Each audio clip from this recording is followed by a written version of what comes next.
রাস্তাঘাটে বেরোতাম, মানে আমাকে বিরক্ত করতো, সবসময় জ্বালাতন করতো আর করতো। মানে আমাকে মানে টাকা পয়সা লোভ ধরাতো, মানে দেখানোর জন্যে, মানে বসে থাকার জন্যে এইসব করতো। না করলে মানে পিস্তল মাথাতে লাগিয়ে মানে ভয় দেখাতো, মানে মেরে দেবো, এইসব মানে অনেক কিছু করতো।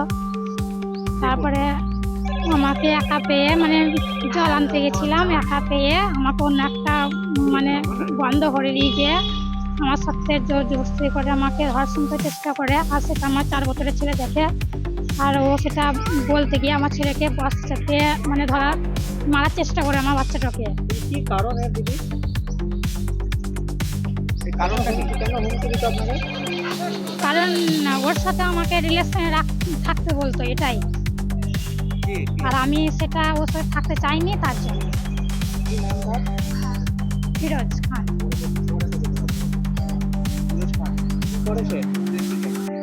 ওরা পার্টি করে, ওরা টিএমসি পার্টি করে। কাণ্ডের মাঝেই ফের ধর্ষণের অভিযোগ। মাথায় বন্দুক ঠেকিয়ে গোয়াল ঘরে নিয়ে গিয়ে গৃহবধূকে ধর্ষণ করার অভিযোগ এক যুবকের বিরুদ্ধে। ঘটনাটি ঘটেছে বোলপুর থানার বাহিরি পাঁচশোয়া গ্রাম পঞ্চায়েতের করিমপুর গ্রামে। ঘটনাটি ঘটেছে গত 17ই আগস্ট দুপুরে। দীর্ঘদিন ধরেই গৃহবধূকে বিরক্ত করত এবং কুপ্রস্তাব দিত ওই যুবক। প্রস্তাবে সাড়া না দেওয়ায় পরিত্যক্ত গোয়াল ঘরে নিয়ে গিয়ে ধর্ষণ করে, এমনকি যৌনাঙ্গে বন্দুক ঢুকিয়ে নৃশংস অত্যাচার চালায় নিজে থেকে। স্বামী রাজমিস্ত্রি কাজ করেন। পরিবারের বিষয়টি জানাজানি হতেই লজ্জায় গৃহবধূ ঘুমের ওষুধ খেয়ে আত্মহত্যার চেষ্টা করে। 3 দিন ধরে বোলপুর মহকুমা হাসপাতালে ভর্তি গৃহবধূ।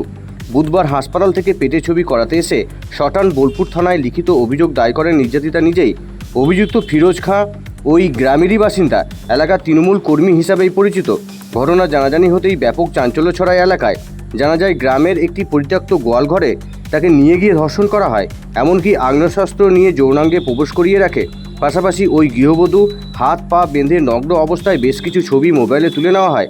সেই সময় নির্যাতিতার গৃহবধূ 4 বছরের পুত্র সন্তান ঘটনাস্থলে চলে এসে সেই সময় চিৎকার করতে থাকে এবং অভিযুক্তরা পালিয়ে যায়।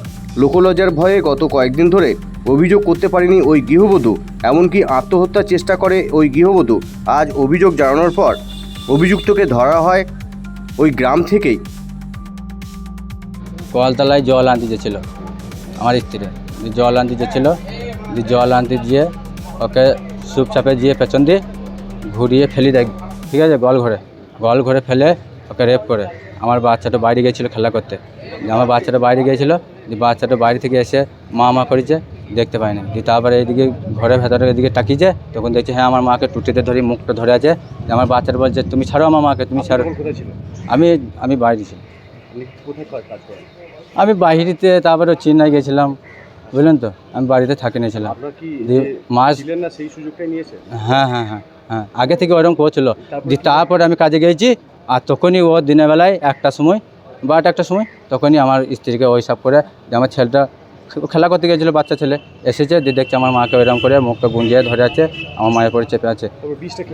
তারপরে ঘুমের ট্যাবলেট ছিল, এই ধিৎকারে আমি এসে আমি শুনলাম, জানলাম, বকাবকি করলাম।